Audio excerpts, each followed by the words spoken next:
I am back, and sorry I didn't wait for you guys. I was just a bit too excited, but shout out, man. His name's Brian. He shipped them from Vancouver, so Canada Post came through. They came earlier than expected, but yeah, I did kind of open up the box, but I don't need the box anyways. So there you guys have it. I'm so amped. This is my first ever pair of Yeezys. I've been wanting a pair of Yeezys forever, and now I just found a pair of Moonrock 350 V1s in the same size locally for four. It's not too bad actually. I think it's a brand new pair. It's worn a couple of times. In box, I think it was like 450. I remember when the Moonrocks first came out and Yeezys were super, super hard to get. They still are kind of hard to get, but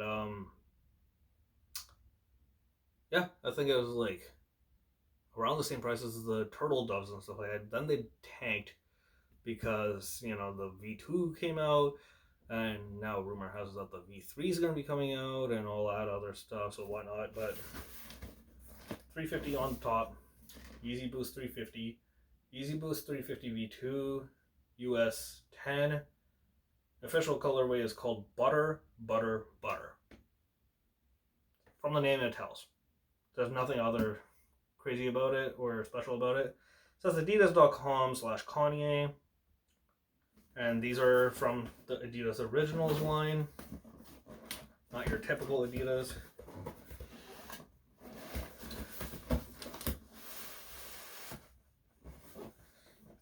There you guys have it.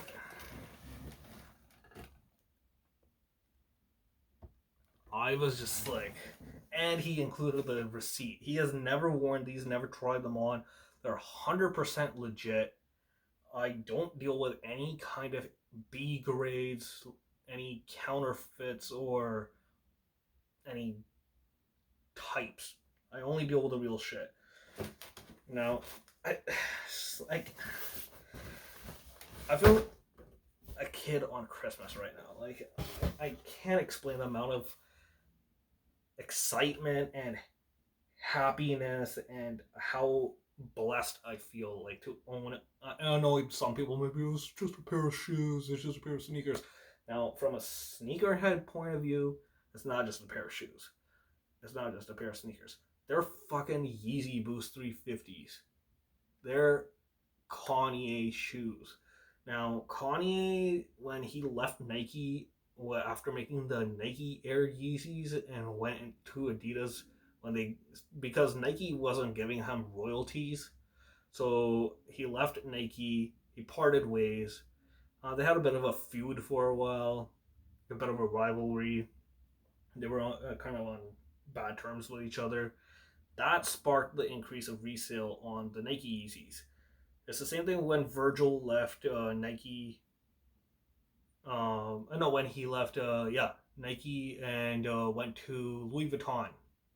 He still does team up with Nike once in a while and make shoes, but he's a creative director for men's line for Louis Vuitton, and that sparked a huge resale.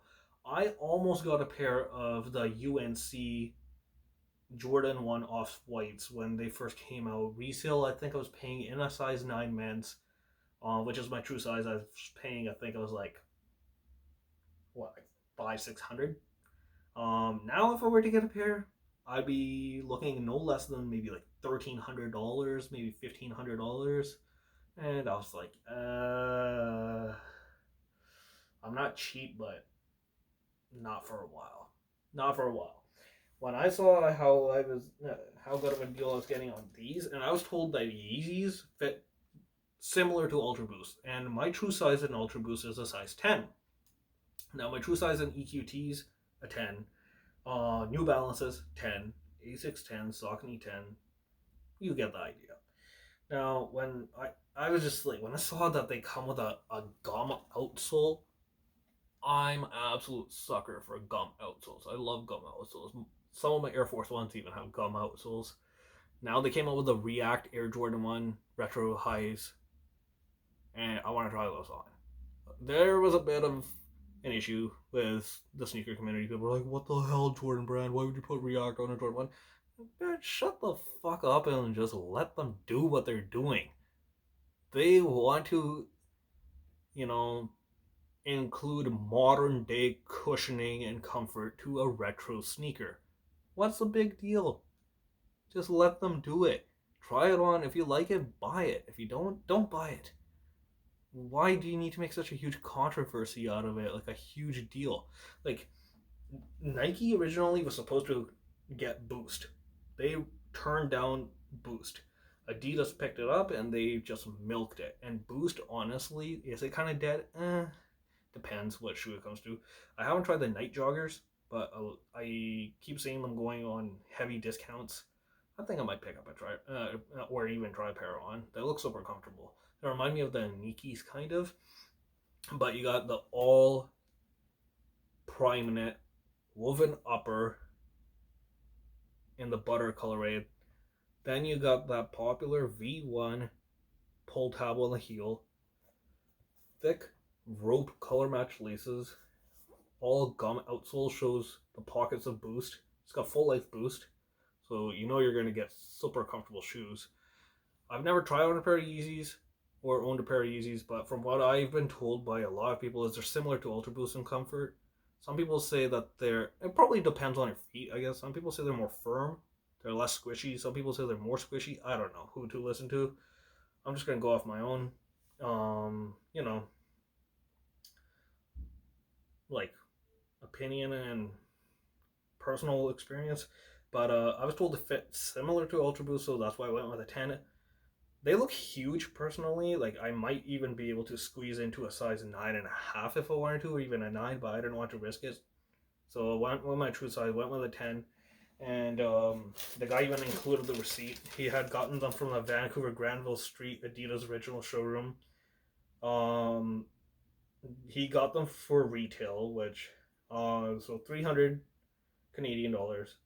GST was $15. PST was $21. So it came to 336 even, and it even has the Adidas tags hanging off of it. So I can't wait to wear these. I'm so amped. But thanks, guys. Love you. Keep supporting, liking, subscribing, commenting down below, and I'll be back with another couple of videos. Until later, take care, peace, love you. And I'm out. Bye. Take care.